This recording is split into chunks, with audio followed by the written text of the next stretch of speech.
ஆண்டவராகிய இயேசுவின் அற்புத நாமத்தில் அன்பானவர்களே உங்களை வாழ்த்துகிறோம்.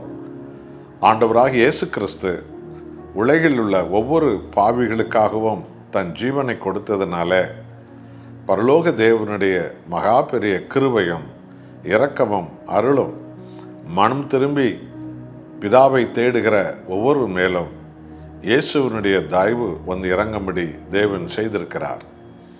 ரோமர் 5ஆம் அதிகாரம் 8ஆம் வசனத்தை வாசித்து பாருங்கள்.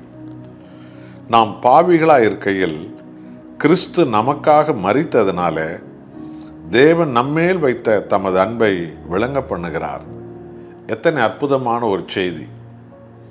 துரோகிகளுக்காக, அக்கிரமக்காரர்களுக்காக, துன்மார்க்கர்களுக்காக, மத வெறியர்களுக்காக பாவமே ஒன்றை தன் வாழ்க்கையாக கொண்டு பாதாளத்தை நோக்கி தன்னை அறியாமல் போய்கொண்டிருக்கிற ஆத்துமாக்களின் மேல், மனித குலத்தின் மேல் நம்மை உண்டாக்கிய தேவன் வைத்த நித்திய அன்பு, அவரே மனித உடலெடுத்து இந்த உலகத்துக்கு மீட்பர் இயேசுவாக வந்து உலகத்தின் பாவங்களை அவர் சுமந்து தீர்த்து அந்த பாவத்தின் நிமித்தம் அழிவை நோக்கி போய்கொண்டிருக்கிற, அவமானத்தை நோக்கி போய்கொண்டிருக்கிற, சாபத்தை நோக்கி போய்கொண்டிருக்கிற, சாத்தானுடைய பாதாள குழியை நோக்கி போய்கொண்டிருக்கிற உலகிலுள்ள ஒவ்வொரு மனிதர்களுக்கும் கர்த்தராகிய இயேசு கிறிஸ்து மனம் திரும்பி என்னண்டை வாருங்கள், உங்கள் பாவத்தின் ஆக்கினை நான் ஏற்றுக்கொண்டேன், அந்த ஆக்கினை நிமித்தம் வரக்கூடிய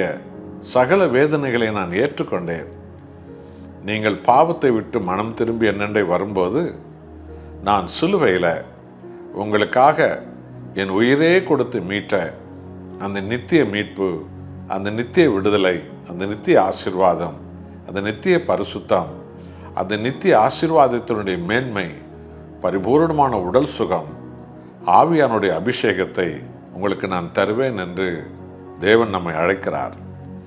எத்தனை அற்புதம்!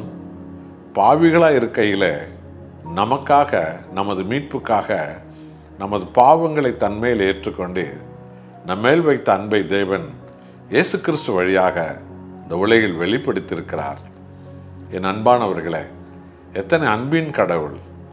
பாவிகளுக்கு உயிரை கொடுத்து மன்னிப்பை கொடுக்க வா என்று அழைக்கிற கடவுள். பாவிகள் அழிந்து போகக்கூடாது என்று சொல்லி இன்றைக்கு மனதுருகிற ஒரு தெய்வம். உலகில் உள்ள எல்லா மதத்தாரும் தன்னை பாவிகள் என்று தான் சொல்லிக் கொள்கிறார்கள். அந்த பாவத்துக்காக தங்களுக்கு என்னென்ன ஆக்கினை செய்ய வேண்டுமோ அந்த பரிகாரம் என்ற பெயரில் செய்து கொண்டிருக்கிறார்கள். ஆனால் பாவத்திலிருந்து பல கோடி பேர் இன்னும் வெளியே வரவே இல்லை.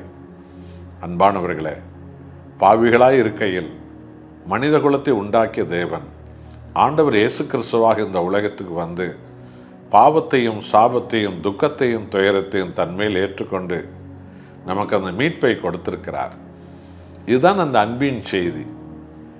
வழி தவறி போன மனித குலத்திற்கு இரக்கத்தின் செய்தி, விடுதலையின் செய்தி, ஆசீர்வாதத்தின் செய்தி.